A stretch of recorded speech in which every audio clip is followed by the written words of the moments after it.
श्री स्वामी समर्थ। नवरात्रात कलश स्थापना केल्याने घरात देवीची उपस्थिती मानली जाते। नवरात्रामध्ये घरी घट बसवत नसेल तर फक्त कलश मांडून अखंड दिवा नक्की लावा, देवी माता प्रसन्न होते।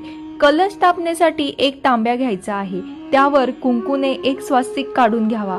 बाजूला हळद कुंकूचे 5 बोटे कलशावरती ओढावी। कलशामध्ये शुद्ध पाणी भरून हळद कुंकू, अक्षदा, सुपारी, 1 रुपयाचे नाणे आणि फूल टाकावे। विड्याची 5 पाने किंवा आंब्याची 5 पाने कलशावर ठेवून त्यावर एक नारळ ठेवावा आणि एका पाटावर अष्टदल कमल तांदळाने काढून घ्यावे। अष्टदल कमल कसे काढावे याचा व्हिडिओ चॅनलवरती आहे, तुम्ही बघू शकता। अशा प्रकारे कलश स्थापना करून अखंड दिवा कलशासमोर आपल्याला लावायचा आहे। अखंड दिवा हा सुद्धा 9 दिवस आपल्याला एकाच जागेवर ठेवायचा आहे। श्री स्वामी समर्थ।